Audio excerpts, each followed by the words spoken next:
Hey guys, I'm Kira from Plant for Life. In today's video, we're going to mount these cute little staghorn ferns on a plank of pine wood.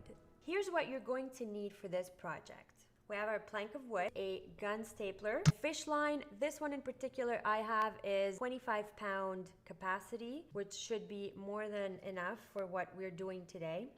We're going to need sphagnum moss. I got this at the plant shop. You can get it on Amazon as well. It comes in a dry format. So before using it, and the next thing I need is regular tap water and let it sit so it soaks and absorbs the water. And of course, you do want to have your Staghorn Fern with you. I'm going to start by squeezing out the water out of the moss. The reason why I wet it is because I believe it's easier to work with when it's moist. As you can see, it sticks together. It's easier to shape and handle. As opposed to when it's dry, it crumbles and I think it's just less convenient.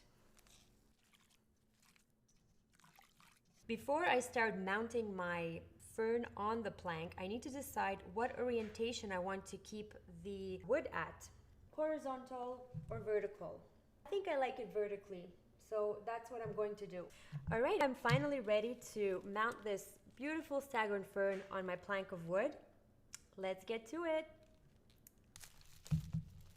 To begin with, I'm removing the plant out of its pot. I watered them yesterday. It's easier to handle them. And also, they're going to be less stressed. Loosening up the soil a little bit. In order to mount it on my plank, if I just do that, there's a big gap between the wood and the head of the plant. So what I'm going to do is kind of open the bottom of the root bulb. I try to do it as gently as I can.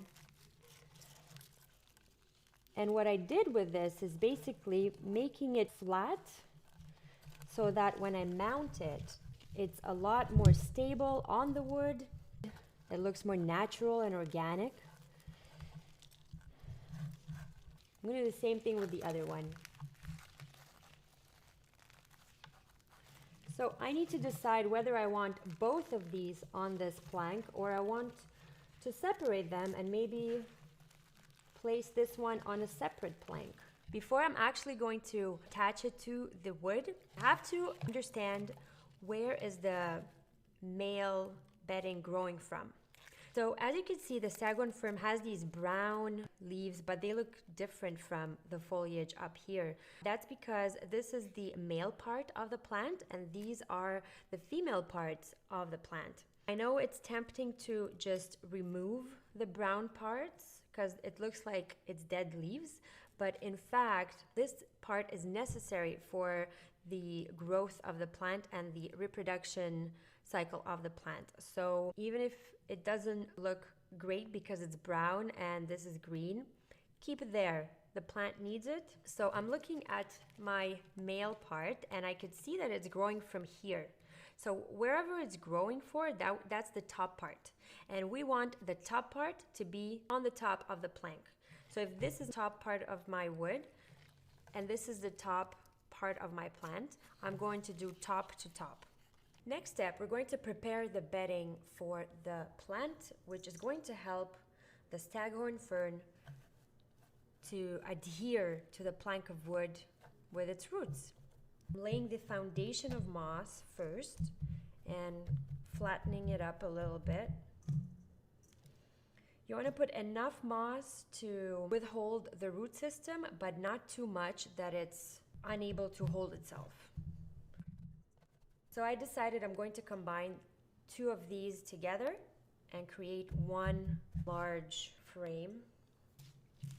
The next step would be filling up with moss around it, creating this nest to provide it the environment for the roots to grow.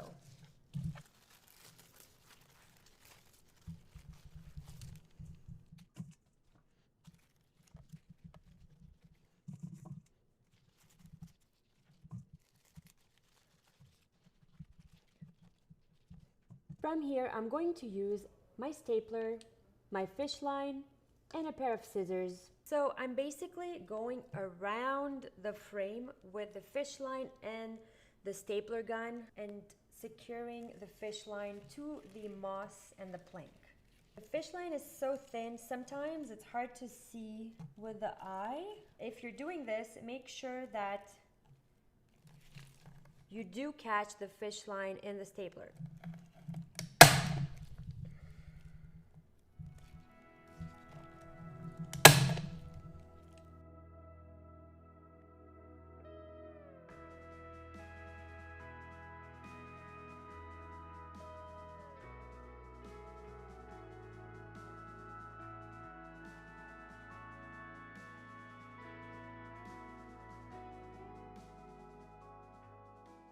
Guys, I'm pretty much done. I really like it. I think it looks great and I cannot wait to hang it on one of my walls. Some might say I should have used a different type of wood because mine could be more water absorbent, and then over time there's the risk of wood rot. When I did my research, I noticed people were using cedar wood. I believe it's because it's less absorbent of water. So if you do this and you do have the option of choosing your wood, maybe cedar would be a better choice. I just used whatever I had. Over time, I might need to reinforce some of the fish line or add a little more support around the moss, because over time some of it might loosen up and fall. I'm just gonna go with it and see what happens. Before mounting it on the wall, I'm going to make sure that the whole system is moist and humid enough. And usually you'd have to water it every 7 to maybe 12 days, depending on where you live, the weather, level of dryness, level of humidity.